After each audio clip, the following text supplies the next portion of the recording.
দণ্ডপ্রাপ্ত আসামি থেকে মাত্র একদিনের ব্যবধানে ক্ষমতার মসনদে বসতে যাচ্ছেন নোবেলজয়ী ডক্টর মোহাম্মদ ইউনূস।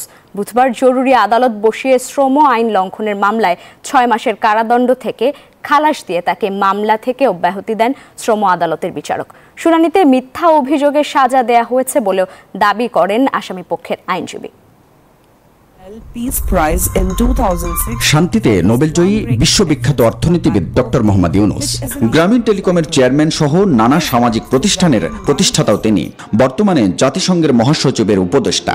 এত খ্যাতি যার, তার বিরুদ্ধে নানা অভিযোগে ১.৫ শতাধিক মামলা হয় ছাত্র আন্দোলনের মুখে ক্ষমতা হারানো আওয়ামী লীগ সরকারের সময়। এমনকি শ্রম আইন লঙ্ঘনের মামলায় গত ১ জানুয়ারি তাকে ৬ মাসের কারাদণ্ডও দেন আদালত।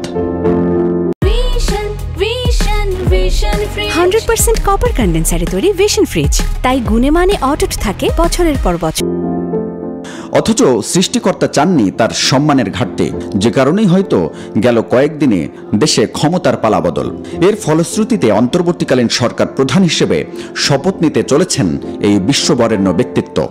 আজকে কোর্ট এই সমস্ত জিনিস শুনানি করে বিবেচনা করে আজকে এই আপিলটিকে চূড়ান্তভাবে গৃহীত করেছে, মঞ্জুর করেছেন এবং চার্জের থেকে আসামিদেরকে খালাস দিয়েছেন এবং অব্যাহতি দিয়ে তার মামলার শুনানিতে আদালতের সিদ্ধান্ত মাথা পেতে নেয়ার কথা জানান বাদী কলকারখানা অধিদপ্তরের পরিদর্শক তরিকুল ইসলাম। বাদী পক্ষ তার আইনজীবীকে নিয়োগ অব্যাহত রেখেছে কি না রেখেছে তা তো আমরা জানি না। প্রশ্ন হচ্ছে, আমি যদি আজকে এখানে না থাকি, নিয়ম হচ্ছে ইন পার্সন সে করতে পারে।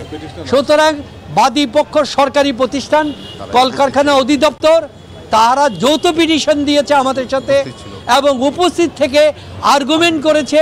আর্গুমেন্ট করার পর কোর্ট সন্তুষ্ট হয়ে রায় দিয়েছে। আন্তর্জাতিক নানা অনুষ্ঠানে যোগ দিতে বেশ কয়েকদিন ধরে বিদেশে ডক্টর মোহাম্মদ ইউনূস। দেশের এই ক্রান্তিলগ্নে সরকারের প্রধান হিসেবে শপথ নিতে তাই সফর সংক্ষেপ করে এরই মধ্যে উড়াল দিয়েছেন ঢাকার উদ্দেশ্যে। হাবিবুল ইসলাম হাবিব, নিউজ 24, ঢাকা।